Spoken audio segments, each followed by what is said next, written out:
हर वो की तसव्वुर में मदीने की गली हो, हर वो की तसव्वुर में मदीने की गली हो, और याद मोहम्मद के मेरे दिल में बसी हो। আল্লাহ রব্বুল আলামিনের এক বান্দা জীবনে কখনো ভালো কর্ম করেনি, কখনো ভালো কর্ম করেনি, কখনো আল্লাহকে ভয় করেনি, অপকর্ম করে গিয়েছে। বান্দা আমার রাস্তা চলতে চলতে, পথ চলতে চলতে তার অতীতের কথাটা মনে পড়ে।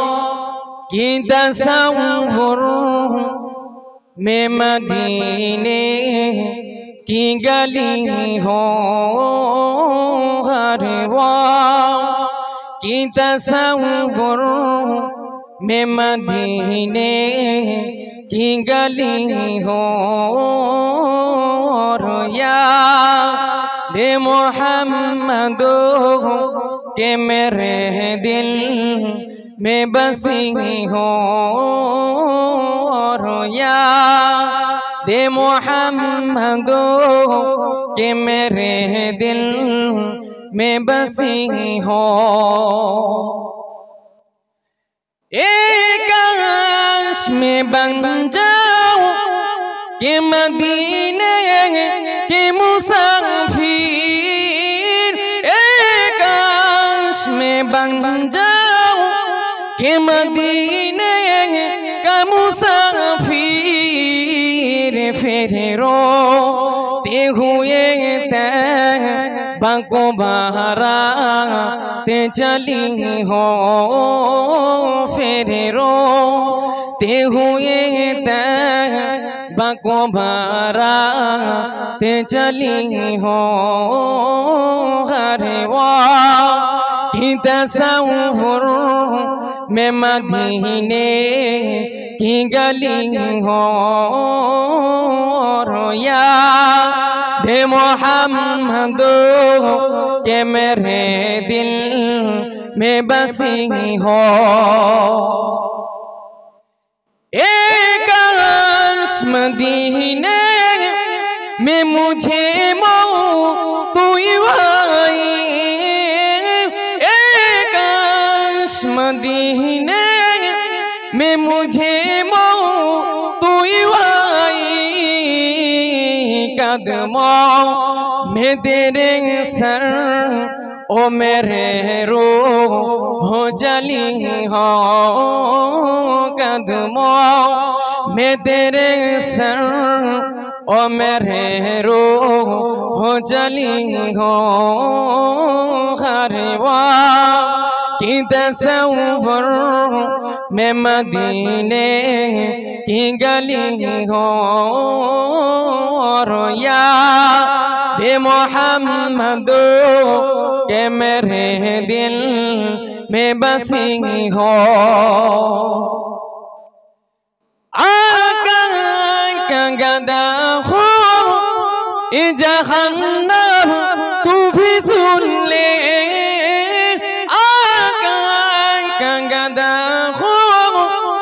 जहन्नम तू भी सुन ले, ओ कैसे चले जो के गुलामे मदनी हो,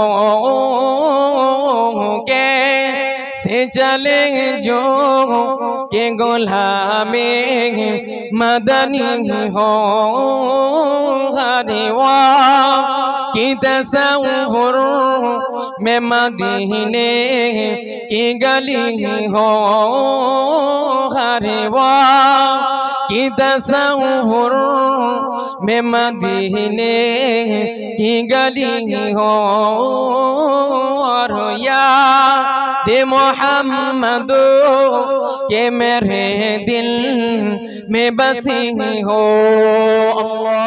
পিঠের দিক থেকে নিক্ষেপ করলেন নাভি ভেদ করে পার হয়ে গেলেন আল্লাহ নবীর চাচা হযরতে হামজা রাদিয়াল্লাহু তাআলা আনহু তিনি শহীদ হয়ে গেলেন সকলে বলে ইন্না লিল্লাহি ওয়া ইন্না ইলাইহি রাজিউন জি এখন এই ওয়াইসি ইবনে হারব মক্কা বিজয়ের কিছুদিন পূর্বে আপনার মক্কা বিজয়ের কিছুদিন পর আল্লাহর নবীর কাছে চিঠি পাঠালেন ইয়া রাসূলুল্লাহ ইয়া হাবিবাল্লাহ হুজুর আমি ওয়াইসি ইসলাম গ্রহণ করতে চাই আমি ওয়াইসি ইসলাম গ্রহণ করতে চাই কিন্তু ইসলাম গ্রহণটা করব কি করে আল্লাহ পাক রব্বুল আলামিন আপনার উপরে যে কোরআনের আয়াত অবতীর্ণ করেছে এটাই আমার বাধা দিচ্ছে আহারে যুবকেরা ও রাসূলুল্লাহ প্রেমিকেরা আবার আল্লাহ পাক রব্বুল আলামিন পবিত্র কালামুল্লাহর ভিতরে জানিয়ে দিয়েছেন ওয়াল্লাযীনা লা ইয়াদউনা মা'আল্লাহি ইলাহান আখারা ওয়া লা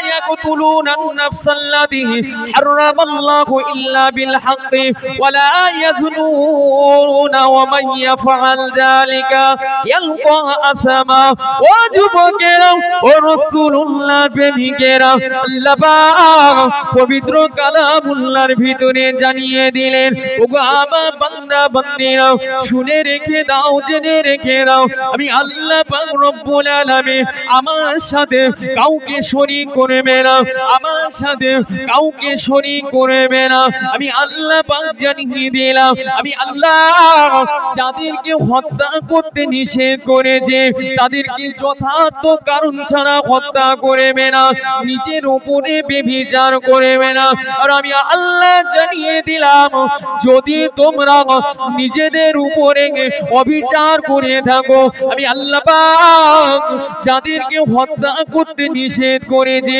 তাদেরকে যদি হত্যা করে থাকো আমি আল্লাহ পাক যারা আমার সাথে শিরক করবে আমি আল্লাহ পাক রব্বুল আলামিন তারা আমার উপযুক্ত শাস্তি ভোগ করবে আল্লাহ জানিয়ে দিলেন এই দুনিয়ার বান্দা বান্দীরা আমি আল্লাহ আমার সাথে কোনো ইলাহকে ডেকো না আর আমি আল্লাহ যাদেরকে হত্যা করতে নিষেধ করেছি এদেরকে হত্যা করো না আর তোমরা নিজেদের উপরে ব্যভিচার করো না যদি করো তাহলে আমি আল্লাহ আমার শাস্তি ভোগ করব আল্লাহর নবী চাচার হত্যাকারী ওয়াইসি ইবনে হারব আল্লাহর নবীর কাছে চিঠি লিখে যখন পাঠালেন আল্লাহর নবী ওয়াইসি ইবনে হারবকে এই আয়াতটা লিখে পাঠালেন ওই সময় ওয়াইসি ইবনে হারব বলছি ইয়া রাসূলুল্লাহ ইয়া হাবিবাল্লাহ হুজুর আমি তো এই তিনটে কাজই করে ফেলেছি হত্যাও করে ফেলেছি আল্লাহর সাথে শিরকও করে ফেলেছি আবার নিজের উপরে ব্যভিচারও করে ফেলেছি তাহলে আমার কি তওবা পাওয়ার কোনো সুযোগ নেই আমার তওবা পাওয়ার কি সুযোগ নেই ও যুবকেরা ও রাসূলুল্লাহ প্রেমিকেরা ওই সময় দে আবার আল্লাহ পাক রব্বুল আলামিন পবিত্র কালামুল্লাহর ভিতরে জানিয়ে দিলেন ইল্লা মান তাবা ওয়া আমানা ওয়া আমিলা আমালান সালিহান ওয়া লা ইউশরিক বিইবাদাতিহি আল্লাহ পাক রব্বুল আলামিন জানিয়ে দিলেন ইল্লা মান তাবা ওয়া আমানা ওয়া আমিলা আমালান সালিহান ফাউলাইকা ইউবাদদিলুল্লাহু সাইয়্যাতিহিম হাসানাতি ওয়া কানাল্লাহু গফুরুর রহিমা ও যুবকেরা ও রাসূলুল্লাহর প্রেমিকেরা আমার আল্লাহ পাক জানিয়ে দিলেন তবে যারা আমি আল্লাহ পাক রব্বুল আলামিন আমার সাথে শিরক করেছে আমি আল্লাহ পাক রব্বুল আলামিন যাদেরকে হত্যা করতে নিষেধ করেছে তাদেরকে ভুলবশত হত্যা করে ফেলেছে ব্যভিচার করে ফেলেছে আমি আল্লাহ পাক রব্বুল আলামিন জানিয়ে দিলাম পরবর্তীকালে তারা আমি আল্লাহ আমার কাছে তওবা করেছে আমার প্রতি ঈমান এনেছে আর সৎ কাজ শুরু করেছে আমি আল্লাহ পাক রব্বুল আলামিন জানিয়ে দিলাম আমার ওই বান্দা বান্দির জীবনের গুনাহগুলোকে maaf করে জীবনের গুনাহগুলোকে আমি আল্লাহ পাক রব্বুল আলামিন নেকিতে পরিপূর্ণ করে দেব। আর একটু জোরে বলুন সুবহানাল্লাহ। ও যুবকেরা, ও রাসূলুল্লাহ প্রেমিকেরা, ওই সময়তে আল্লাহ নবী ওই ইবনে হারকে এই আপনার আয়াতটা লিখে পাঠালেন। আয়াতটা লিখে পাঠানোর পরে ওই ইবনে হার বলেছিলেন, ইয়া রাসূলুল্লাহ হাবিবাল্লাহ হুজুর, ইয়া রাসূলুল্লাহ হাবিবাল্লাহ হুজুর, আল্লাহ পাক রব্বুল আলামিন এখানে তো একটা শর্ত দিয়েছে, আমি নিজে ভালো কর্ম করতে পারবো কিনা সেটা তো আমার জানা নেই, তবে আল্লাহ পাক রব্বুল আলামিন আমাকে কি ক্ষমা করবে না? ও যুবকেরা, ওই সময়তে আমার আল্লাহ পাক রব্বুল আলামিন আবার ঘোষণা করে দিলেন, ইন্নাল্লাহা লা ইয়াগফিরু আন ইউশরাকা বিহি ওয়া ইয়াগফিরু মা দুনা যালিকা লিমান ইয়াশাউ ওয়া মান ইউশরিক বিল্লাহি ফাকাদ ইফতারা ইসমান আযীমা। ও যুবকেরা, ও রাসূলুল্লাহ প্রেমিকেরা, আমার আল্লাহ পাক জানিয়ে দিলেন, আমার বান্দা বান্দিরে, আমি আল্লাহ পাক রব্বুল আলামিন আমার সাথে শিরিক করলে আমি আল্লাহ পাক কখনোই তাদেরকে ক্ষমা করি না। আল্লাহ পাক জানিয়ে দিলেন, আমি আল্লাহ পাক রব্বুল আলামিন আমার সাথে শিরিক করা ব্যতীত যদি বড় বড় বড় বড় পাপ করে থাকে, অন্যায় করে থাকে, আমার বান্দার গুনাহটা যদি পাহাড় পাহাড় সমতুল্য হয়ে যায়, আমার বান্দার গুনাহটা যদি পাহাড় পাহাড় সমতুল্য হয়ে যায়, আমার বান্দার গুনাহটা যদি সমুদ্রের ফেনার ন্যায় হয়ে যায়, আমি আল্লাহ পাক রব্বুল আলামিন চাইলে নিজ দয়ায় নিজ ইচ্ছায় আমি আল্লাহ পাক রব্বুল আলামিন আমার বান্দাদেরকে ক্ষমা করে দেব। আর একটু জোরে বলুন সুবহানাল্লাহ। বললে, বান্দা আমি আল্লাহ পাক রব্বুল আলামিন আমার সাথে শিরিক করিস না, আমি আল্লাহ কখনো ক্ষমা করব না, তবে শিরিক ব্যতীত তোরা যদি বড় বড় অন্যায় করে ফেলিস, পাপও করে ফেলিস, আমি আল্লাহ চাইলে আমার নিজ দয়ায় নিজ ইচ্ছায় আমি আল্লাহ যাকে ইচ্ছা তাকে ক্ষমা করে দিতে পারি। আল্লাহ নবী কি করলেন? ওইসি ইবনে হারবকে আবার এই আয়াতটা লিখে পাঠালেন। ওইসি ইবনে হারব যখন এই আয়াতটা দেখলেন, ওই সময় আবার আল্লাহর নবীর কাছে চিঠি লিখলেন, ইয়া রাসূলুল্লাহ, ইয়া হাবিবাল্লাহ হুজুর, আল্লাহ বলেছে ক্ষমা করে দেবে, তবে যাকে ইচ্ছা। আমাকে যে ক্ষমা করবে আমার আল্লাহ তো বলিনি, তাহলে আমার কি ক্ষমা হবে না? আমার ক্ষমা কি তাহলে হবে না? আচ্ছা, আল্লাহর কাছে যদি এমন ভাবে দোয়া করে, আমার আল্লাহ বড্ড দয়ালু না, দয়াময়, বান্দার দোয়া কি কখনো ফিরাবে বলে মনে হয় নাকি? ফিরাবে।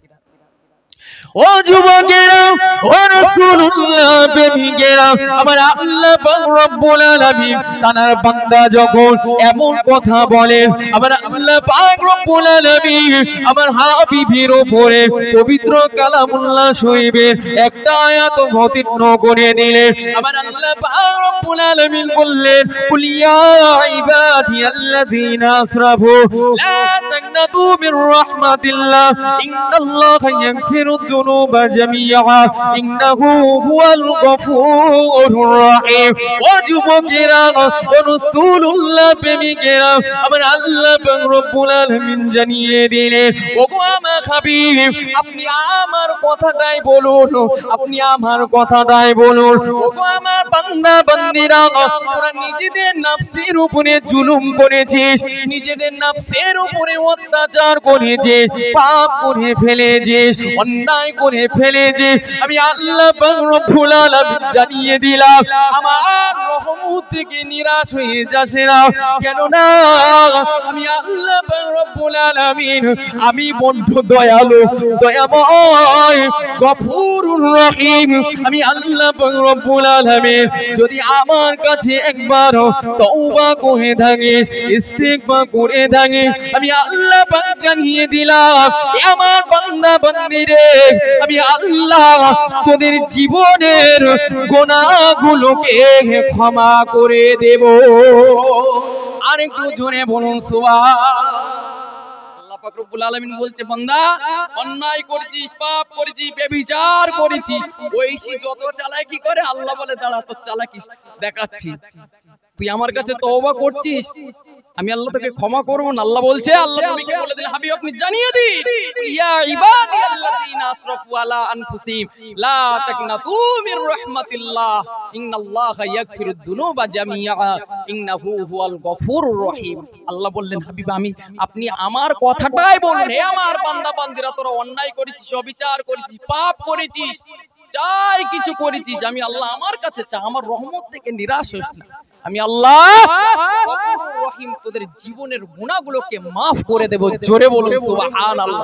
ঐশী যখন দেখলেন যে আল্লাহ এরকম সুযোগ দিয়েছে, ঐশী আর মিস করলেন না, সঙ্গে সঙ্গে আল্লাহর নবীর হাতে হাত দিয়ে ঈমানি কলেমা পড়ে মুসলমান হয়ে গিয়েছিলেন। জোরে বলুন সুবহানাল্লাহ। আল্লাহ পাক রব্বুল আলামিন সব রকমের সুযোগ দিয়েছে, বান্দা অন্যায় করবে, ভুল করবে, আমার আল্লাহ কিন্তু সুযোগ দিয়েছে, তবে মনে করতে হবে, মনে রাখবে বান্দা অন্যায় করে যদি আল্লাহর কাছে ক্ষমা না চায় এর জন্য কিন্তু শাস্তি হবে।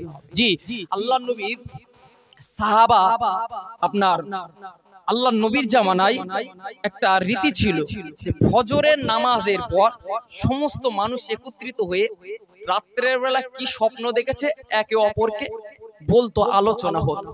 একদিন আল্লাহর নবী সাহাবাদের সামনে বসে ফজরের নামাজের পরে সাহাবাদের সামনে বসে বলছে, বাবা সাহাবারা তোমরা কি কোনো স্বপ্ন দেখেছো আজকে রাতে? আল্লাহর নবী সাহাবারা বললেন, ইয়া রাসূলুল্লাহ ইয়া হাবিবাল্লাহ হুজুর, না আজকে রাতে আমরা কোনো স্বপ্ন দেখিনি। আল্লাহর নবী বললেন, বাবা সাহাবারা আজ রাতে আমি একটা স্বপ্ন দেখেছি। ইয়া রাসূলুল্লাহ ইয়া হাবিবাল্লাহ হুজুর কি স্বপ্ন? আল্লাহর নবী বললেন, বাবা সাহাবারা আমাকে দুইজন ব্যক্তি একটা সমতল ভূমির দিকে নিয়ে গেল, নিয়ে যাওয়ার পরে আমি দেখতে পেলাম এক ব্যক্তি শুয়ে আছে আর এক ব্যক্তি তার সামনে দাঁড়িয়ে আছে বড় বড় পাথর নিয়ে, বড় বড় পাথর নিয়ে। ওই পাথরটা দিয়ে শুয়ে থাকা ব্যক্তিটা জোরে জোরে আঘাত করছে, পাথরটা দূরে চলে যাচ্ছে। ওই পাথরটা কুড়িয়ে আনতে না আনতে ওই ব্যক্তির মাথা যেমন ছিল তেমন হয়ে যাচ্ছে। পাথর দিয়ে যদি মাথায় মারা হয় মাথা আর ভালো থাকবে বলে মনে হয় না, চূর্ণ বিচূর্ণ হয়ে যাচ্ছে। ওই পাথরটা কুড়িয়ে আনতে না আনতে আবার যেমন মাথা তেমন হয়ে যাচ্ছে, আবার মারে, আবার ওই পাথরটা কুড়িয়ে আনতে না আনতে যেমন মাথা তেমন হয়ে যাচ্ছে। আল্লাহ নবী জিজ্ঞাসা করলেন, কি এটা কি হচ্ছে?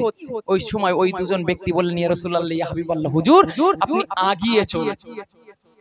আরে যুবকেরা ও রাসূলুল্লাহ প্রেমিকেরা খুব ঠান্ডা মাথায় বোঝার চেষ্টা করুন। আল্লাহ নবী সোনা জবানে জানিয়ে দিলেন, আমি আর একটু আগিয়ে গেলাম, আর একটু আগিয়ে যাওয়ার পরে আমি আরেকজন ব্যক্তিকে দেখতে পেলাম, যিনি কিনা চিত হয়ে শুয়ে রয়েছে, চিত হয়ে শুয়ে রয়েছে। আর তার সামনে আরেকজন ব্যক্তি লোহা সাঁড়াশি নিয়ে দাঁড়িয়ে রয়েছে, লোহা সাঁড়াশি নিয়ে দাঁড়িয়ে রয়েছে। ওই লোহা সাঁড়াশিটা দিয়ে ওই চিত হয়ে শুয়ে থাকা ব্যক্তিটির ডান সাইডের গালটাকে চিরে দিচ্ছে, ডান সাইডের গালটাকে গলা পর্যন্ত চিরে দিচ্ছে। ও যুবকেরা ও রাসূলুল্লাহ প্রেমিকেরা, আপনার ডান সাইডের গালটা চিরার পরে বাঁ সাইডের গালটা আবার চিরতে লেগেছে। বাঁ সাইডের গালটা চিরতে না চিরতে ডান সাইডের গালটা আগের মতন ভালো হয়ে যায়। আবার যখন বাঁ সাইডের গালটা চিরা হয়ে যায়, বাঁ সাইডের গালটা চিরার পরে ডান সাইডের গালটা আবার যখন চিরতে শুরু করে দেয়, তার বাঁ সাইডের গালটা আগের মতো ভালো হয়ে যায়। ও যুবকেরা ও রাসূলুল্লাহর প্রেমিকেরা, আল্লাহ নবী সোনা জবানে জানিয়ে দিলেন, ও বাবা সাহাবারা আমি যখন ওই দুজন ব্যক্তিকে জিজ্ঞাসা করলাম, ওই দুজন ব্যক্তি আমাকে বলল, ইয়া রাসূলুল্লাহ ইয়া হাবিবাল্লাহ হুজুর আপনি আর একটু আগিয়ে চলুন, আপনি আর একটু আগিয়ে চলুন। ও যুবকেরা ও রাসূলুল্লাহ প্রেমিকেরা, আল্লাহ নবী আর একটু আগিয়ে গেলেন। আর একটু আগিয়ে যাওয়ার পরে একটা স্থানে গেলেন, সেখানে গিয়ে দেখতে পেলেন একটা ঘর রয়েছে। সে ঘরটার উপরে ঘরটার উপরে তার মুখটা হলো চুলোর মতো সরু, চুলোর মতো সরু, কিন্তু ভিতরটা অনেকটা প্রশস্ত। আল্লাহ নবী আমার সোনার জমানে জানিয়ে দিলেন, আমি রাসূলুল্লাহ ওইটার ভিতরে উকি মেরে দেখলাম কিছু কয়েকজন যুবক যুবতী তার ভিতরে রয়েছে, তার ভিতরে রয়েছে। আল্লাহ নবী আমার জানিয়ে দিলেন, যখন ওই চুলোর আগুনের শিখাটা, আগুনের লাভার শিখাটা উপরের দিকে উঠছে, ওই সমস্ত উলঙ্গ নারী পুরুষগুলো আগুনের সাথে উপরের দিকে উঠে যায়। মনে করেন আপনার আগুন থেকে তারা বার হয়ে আসবে, কিন্তু আল্লাহ নবী জানিয়ে দিলেন, যখন ওই আগুনটা স্থির হয়ে যায় তারা আবার নিচে পড়ে যায়, নিচে পড়ে যায়। আবার যখন আগুন আসে তারা চিৎকার করতে লাগে। ওই সময় দিয়ে আল্লাহ নবী বলেছিলেন, এই ব্যক্তিগুলো কারা? ওই সময় ওই দুইজন ব্যক্তি বলেছিলেন, ইয়া রাসূলুল্লাহ, ইয়া হাবিবাল্লাহ, হুজুর আপনি আর একটু আগিয়ে চলুন। আল্লাহ নবী আমার আর একটু আগিয়ে গেলেন। আগিয়ে যাওয়ার পরে দেখলেন একটা রক্তের মতো লাল নদীকে দেখতে পেলেন। লাল নদীর মাঝখানে একজন ব্যক্তি সাঁতার কাটছে, ধারে একজন ব্যক্তি, কিনারায় একজন ব্যক্তি বড় বড় বড় বড় পাথর নিয়ে দাঁড়িয়ে রয়েছে। ওই সাঁতারকৃত ব্যক্তিটা যখন সাঁতার কেটে কিনারায় আসছে খাবে বলে হা করছে, ওই পাথরগুলো নিয়ে ওই সাঁতারকৃত ব্যক্তিটার গালে পুড়ে দিচ্ছে। আল্লাহ নবী বলে, আমি একটা রক্তের মতো লাল নদীর সমুদ্রে আমি গেলাম, সেখানে গিয়ে দেখতে পেলাম একজন ব্যক্তি সাঁতার কাটছে আর একজন ব্যক্তি কিনারায় দাঁড়িয়ে রয়েছে। কিনারায় দাঁড়িয়ে থাকা ব্যক্তিটির হাতে বড় বড় বড় বড় পাথর আছে। ওই ব্যক্তিটি যখন সাঁতার কেটে কষ্ট হয়ে যাচ্ছে আর কিনারায় এসে যখন আপনার গাল হা করছে, ওই সময়তে পাথরগুলো ওই ব্যক্তির গালের মধ্যে ঠেসে দিচ্ছে। খা আল্লাহ নবী বললে, এখানে কি হচ্ছে? তারা বলল যে আরেকটু আগিয়ে চলেও আরো অনেক কিছু দেখতে পাবে। আল্লাহ পাক রব্বুল আলামিনের হাবিব বললেন, আমি আরেকটু আগিয়ে গেলাম, গিয়ে দেখতে পেলাম একটা অগ্নিকুণ্ড, যেখানে একজন ব্যক্তি এদিকে ওদিকে ছুটাছুটি করছে। আল্লাহ নবী বললেন যে এখানে কি হচ্ছে? তারা আবার বলল আরেকটু আগিয়ে চলে। জি, আরেকটু আগে গিয়ে দেখলেন যে একটা সুন্দর বাগিচা, সেই বাগিচার ভিতরে একজন লম্বা মানুষ দাঁড়িয়ে আছে আর তার চারি সাইডে কি আছে? ছোট ছোট মাসুম মাসুম বাচ্চারা দাঁড়িয়ে রয়েছে, খেলা করছে। আল্লাহ নবী বলছেন, একে? ওই ব্যক্তিগুলো আবার বলছে যে আরেকটু আগিয়ে চলে। ওই সময় আল্লাহ নবী বললেন, আরেকটু আগে গিয়ে একটা সুন্দর বাগান দেখতে পেলাম, যে বাগানের ভিতরে একটা গাছ রয়েছে।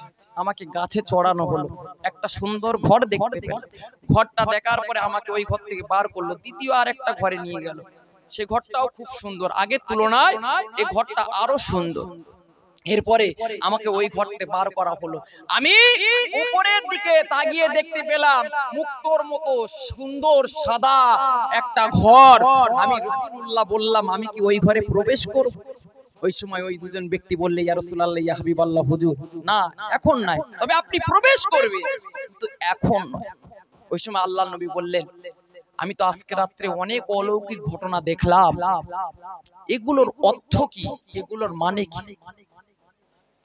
আরে যুবকেরা, ও রাসূলুল্লাহর প্রেমিকেরা, ওই সময়তে আল্লাহ নবীকে বলেছিলেন, ইয়া রাসূলুল্লাহ, হাবিবাল্লাহ, ইয়া রাসূলুল্লাহ, হাবিবাল্লাহ, ওগো আল্লাহ হাবিব, আপনি যে রাত্রে বেলা প্রথম যে জিনিসটা দেখেছেন, একজন ব্যক্তি শুয়ে রয়েছে, আরেকজন ব্যক্তি পাথর মারছে তার মাথার উপরে। ইয়া রাসূলুল্লাহ, হাবিবাল্লাহ, ওই ব্যক্তিটা হলো আপনার এমন উম্মত যিনি কিনা কুরআনকে অর্জন করেছিলেন, কুরআন গ্রহণ করেছিলেন, কিন্তু কুরআন গ্রহণ করার পরে তিনি আবার বর্জনও করে দিয়েছিলেন। ফজরের নামাজের সময় ঘুমিয়ে কাটিয়ে দিত, আল্লাহর সাথে দুনিয়ার বুকে নাফরমানি করেছে। ও যুবকেরা, ও রাসূলুল্লাহ প্রেমিকেরা, ওই সময়তে ওই ব্যক্তিটি বলতে লাগলো, ইয়া রাসূলুল্লাহ হাবিবাল্লাহ, ইয়া রাসূলুল্লাহ হাবিবাল্লাহ, ওই ব্যক্তির জন্য কিয়ামতের দিনে আমার আল্লাহ পাক রব্বুল আলামিন এমনই শাস্তি নির্ধারণ করে দিয়েছে। আল্লাহর নবী বললেন কি? আল্লাহ নবীর ওই দুজনা ব্যক্তি বললেন যে আপনি যে প্রথম লোকটি দেখেছেন যার মাথায় পাথর আঘাত করা হচ্ছে, ও কোরআন গ্রহণ করেছিল, করার পরে বর্জন করেছিল। ফজর নামাজের সময়, প্রত্যেকটা নামাজের সময় ঘুমিয়ে ঘুমিয়ে কাটতো, প্রত্যেকটি নামাজের সময় ঘুমিয়ে ঘুমিয়ে কাটাতো, নামাজ পড়তো না। ওই জন্য ওর জন্য এই আযাব নির্ধারণ করা হয়েছে। ও যুবকেরা, ও রাসূলুল্লাহ প্রেমিকেরা, আল্লাহ নবীকে ওই দুজন ব্যক্তি বলেছিলেন, ইয়া রাসূলুল্লাহ হাবিবাল্লাহ, ইয়া রাসূলুল্লাহ হাবিবাল্লাহ, আপনি যে দ্বিতীয় ব্যক্তিকে দেখলেন তার গালটাকে চিরে দেওয়া হচ্ছে, ও রাসূলুল্লাহ আপনি কি জানেন ওই ব্যক্তিটিকে? আল্লাহ নবী বললেন, না না, আমি কি করে জানবো? ও যুবকেরা, ও রাসূলুল্লাহ প্রেমিকেরা, ওই সময় ওই দুজন ব্যক্তি বলেছিলেন, ইয়া রাসূলুল্লাহ হাবিবাল্লাহ, ইয়া রাসূলুল্লাহ হাবিবাল্লাহ, ওগো আল্লাহর হাবিব, ওই ব্যক্তিটা হলো আপনার এমন উম্মত যিনি কিনা দুনিয়ার বুকে সারা জীবন মিথ্যা কথা বলতো, সারা জীবন মিথ্যা কথা বলতো, কুটনামি করতো, এর কথা ওর সাথে লাগালাগি করতো, ওর কথা ওর সাথে লাগালাগি করতো। ও যুবকেরা, ও রাসূলুল্লাহর প্রেমিকেরা, ওই সময় দিয়ে ওই দুজন ব্যক্তি বলেছিলেন, ইয়া রাসূলুল্লাহ, ইয়া হাবিবাল্লাহ, হুজুর আমার আল্লাহ পাক রব্বুল আলামিন ওই বান্দা মিথ্যা কথা বলার কারণে কিয়ামতের দিনে ওই বান্দার জন্য আমার আল্লাহ পাক এমন শাস্তি নির্ধারণ করেছে। সমাজের বুকে মিথ্যা কথা বেড়েছে না কমেছে ভাই? কথা বলে। সমাজের বুকে মিথ্যা কথা বেড়েছে না? খুব সাবধান, খুব সাবধান। মিথ্যা যেমন বলবেন, মনে করবেন কিয়ামতের দিনে গালটা মনে করবেন কিয়ামতের দিনে গালটা চিরা হবে, গালটা চিরে দেওয়া হবে। আল্লাহ কিন্তু ছাড় দেবেন, আল্লাহ ছাড় দেবেন। ও যুবকেরা, ও রাসূলুল্লাহ প্রেমিকেরা, খুব ঠান্ডা মাথায় বোঝার চেষ্টা করুন। ওই দুজন ব্যক্তি বলেছিলেন, ইয়া রাসূলুল্লাহ, ইয়া হাবিবাল্লাহ, হুজুর আপনি যে তৃতীয় নাম্বার ব্যক্তিকে দেখলেন, তৃতীয় নাম্বার যে জায়গাটা আপনি দেখলেন, অনেকগুলো উলঙ্গ নারী পুরুষদেরকে দেখলেন, ইয়া রাসূলুল্লাহ, ইয়া হাবিবাল্লাহ, হুজুর ওরা আপনার ওই সমস্ত উম্মাত, ওই সমস্ত উম্মাদানে যারা একে অপরের সাথে জিনা করত, ব্যভিচার করত, আমার আল্লাহ পাক রব্বুল আলামিন ওই জিনাকারিনী ব্যভিচার করা ব্যক্তিদেরকে, নারী পুরুষদেরকে কিয়ামতের দিনে এমনই ভাবে উলঙ্গ করে তাদেরকে জাহান্নামের আগুনের ভিতরে দিয়ে দেবে। ও যুবকেরা, ও রাসূলুল্লাহ প্রেমিকেরা, আমি আপনি যদি একটু ভেবে দেখে আমাদের বুকে হাত দিয়ে বলি, 100-র মধ্যে 99 জন এখন জিনায় লিপ্ত। রাগ করছেন না তো? রাগ করছেন না তো? হয়তো রাগ হবে যে কোথা থেকে আল্লাহ রে, আমার কথা বলছেন, রাসূলের কথা বলছে। আল্লাহ নবী স্বপ্নের ভিতরে দেখছে কিছু যুবক আর কিছু যুবতী উলঙ্গ অবস্থায় আগুনের ভিতরে জ্বলছে। ওই দুজন ব্যক্তি বললেন, ইয়া রাসূলুল্লাহ, ইয়া হাবিবাল্লাহ, এরা দুনিয়ার বুকে জিনা করে বেড়াতো, যার কারণে এদের শাস্তি হবে উলঙ্গ অবস্থায় জাহান্নামের আগুনের ভেতরে আল্লাহ ফেলবে, আর আগুনের লাভা শিকার সাথে উপরের দিকে উঠবে, যেন মনে হবে তারা বার হয়ে এসেছে। আবার যখন আগুন স্থির হয়ে নিচে নেমে যাবে, আগুনের সাথে সাথে তারাও নিচে নেমে যাবে। বারবার এমন তাদের শাস্তি দেওয়া হবে। ও যুবকেরা, ও রাসূলুল্লাহ প্রেমিকেরা, ওই দুজন ব্যক্তি বলেছিলেন, ইয়া রাসূলুল্লাহ, ইয়া হাবিবাল্লাহ হুজুর, আপনি যে রক্তের মতো লাল নদীর মাঝখানে একজন ব্যক্তিকে দেখতে পেলেন, যিনি সাঁতার কাটছেন। ওই সাঁতারকৃত ব্যক্তিটা যখন কিনারায় এসে ওই ব্যক্তির গালে পাথর মেরে দেওয়া হচ্ছে, পাথর ভরে দেওয়া হচ্ছে। ও যুবকেরা, ও রাসূলুল্লাহর প্রেমিকেরা, ওই দুজন ব্যক্তি বলেছিলেন, ইয়া রাসূলুল্লাহ, ইয়া হাবিবাল্লাহ হুজুর, আপনি কি জানেন ওই উম্মতটি আপনার কোন উম্মত, যিনি কিনা দুনিয়ার বুকে সুদ খেত, সুদ খেয়ে ভুঁড়িটা মোটা করে ফেলেছে, সুদের কারবার করেছে, সুদের লেনদেন করেছে। আমার আল্লাহ পাক রব্বুল আলামিন ওই বান্দার জন্য, আমার আল্লাহ পাক রব্বুল আলামিন কিয়ামতের দিনে এমনই শাস্তি নির্ধারণ করেছে। আল্লাহ নবীকে বললে, ইয়া রাসূলুল্লাহ, ইয়া হাবিবাল্লাহ হুজুর, আপনি যে রক্তের নহরে, আপনি যে রক্তের মতো লাল নদীর মাঝখানে একজন সাঁতারকৃত ব্যক্তিকে দেখলেন, আর সে যখনই ধারে আসে, কিনারায় আসে, ওর মুখে পাথর ভরে দেওয়া হচ্ছে, ওই ব্যক্তিটা আর কেউ নয়, ওই ব্যক্তিটা হলো পাক্কা সুদখোর।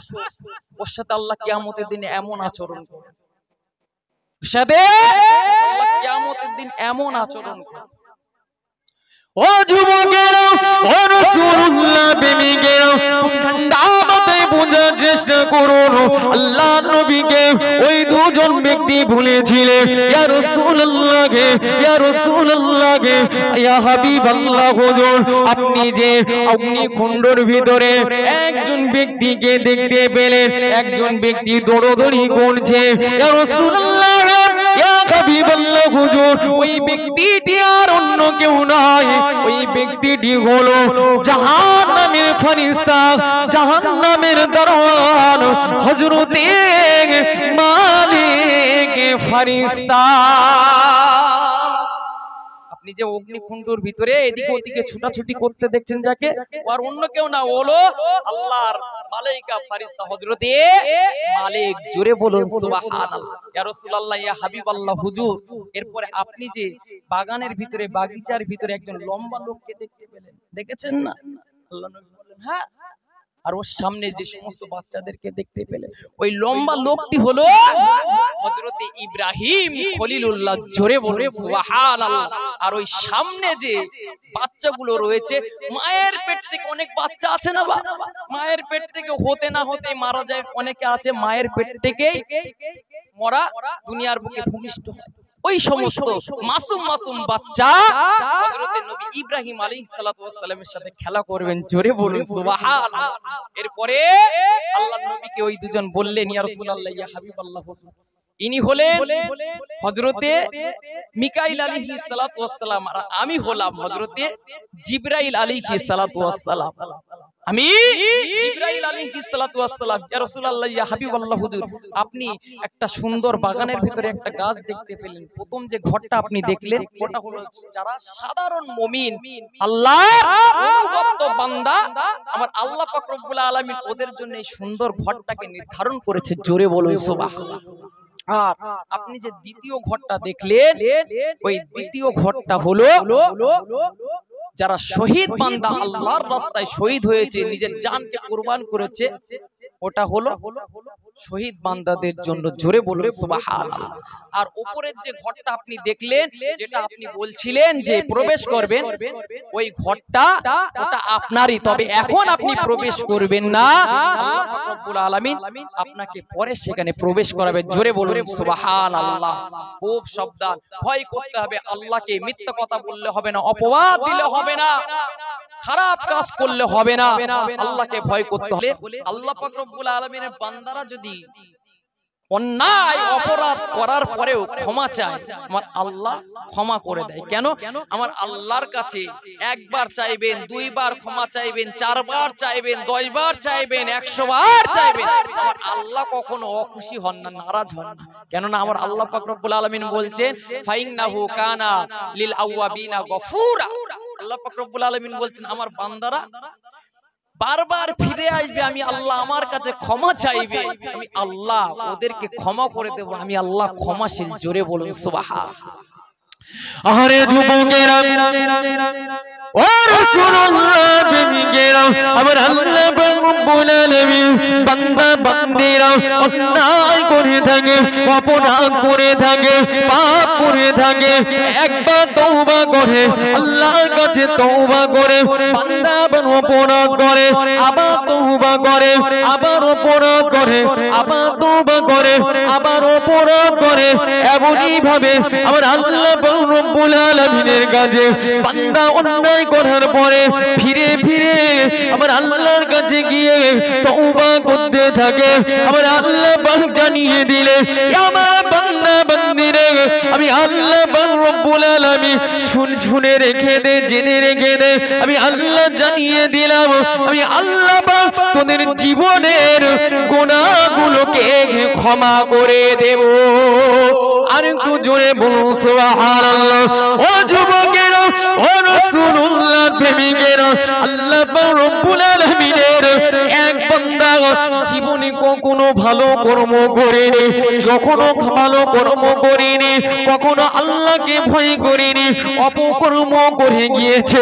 বান্দা আমার রাস্তা চলতে চলতে, পথ চলতে চলতে তার অতীতের কথাটা মনে পড়ে গিয়েছে, অতীতের পাপের কথাটা মনে পড়ে গিয়েছে। ও যুবকেরা, ও রাসূলুল্লাহর প্রেমিকেরা, আল্লাহ পাক রব্বুল আলামিনের ওই বান্দাটা যখন অতীতের গুনার কথাটা মনে পড়ে গেল, আমার আল্লাহ পাক রব্বুল আলামিনের কাছে কাকুতি মিনতি করতে লাগলে, রোনাজারি করতে লাগলে, আল্লাহ পাক রব্বুল আলামিনের কাছে তওবা ইস্তেগফার করতে লাগলে, ক্ষমা চাইতে লাগলে। ও যুবকেরা, শুধু তাই নয়, আমার আল্লাহ পাক রব্বুল আলামিনের কাছে এই দোয়াটা পাঠ করলেন, আল্লাহুম্মা গুফরানাকা, আল্লাহুম্মা গুফরানাকা, আল্লাহুম্মা গুফরানাকা। ও রব্বি আল্লাহ পাক, আমি অন্যায় করে ফেলেছি, পাপ করে ফেলেছি আল্লাহ পাক, ব্যভিচার করে ফেলেছি আল্লাহ, আমি আমার নিজের ভুলকে বুঝতে পেরেছি আল্লাহ। আল্লাহ পাক, আল্লাহ পাক, আপনি আমাকে ক্ষমা করে দিন, আমাকে মাফ করে দিন। যখন এই দোয়াটা তিনবার পাঠ করলেন, পাঠ করার সঙ্গে সঙ্গে আমার আল্লাহ পাক রব্বুল আলামিনের ওই বান্দাটার সঙ্গে সঙ্গে মারা গেলেন, আল্লাহর ডাকে সাড়া দিয়ে চলে গেলেন। ও যুবকেরা, ও রাসূলুল্লাহ প্রেমিকেরা, ওই সময়তে আমার আল্লাহ পাক রব্বুল আলামিন ফেরেশতাদেরকে বললেন, ইয়া আমার ফেরেশতারা, ইয়া আমার ফেরেশতারা, শুনে রেখে দে, জেনে রেখে দে, আমার ওই বান্দাটা সারা জীবন অন্যায় করেছে, পাপ করেছে, রোনাজারি করেছে, অন্যায় করে ফেলেছে। আমি আল্লাহ পাক রব্বুল আলামিন মরণের আগে আমার কাছে তওবা করেছে, ক্ষমা প্রার্থনা করেছে। আমার ফেরেশতারা শুনে রেখে দে, জেনে রেখে দে, আমি আল্লাহ পাক রব্বুল আলামিন ওই আমার ওই বান্দার উপরে খুশি হয়ে গেলাম, আমার ওই বান্দার তওবাকে কবুল করে নিলাম, আমার ওই বান্দার জীবনের গুনাহগুলোকে মাফ করে আমি আল্লাহ আমার ওই বান্দাকে জান্নাত দিয়ে দিলাম। আরেকটু জোরে বলুন সুবহানাল্লাহ।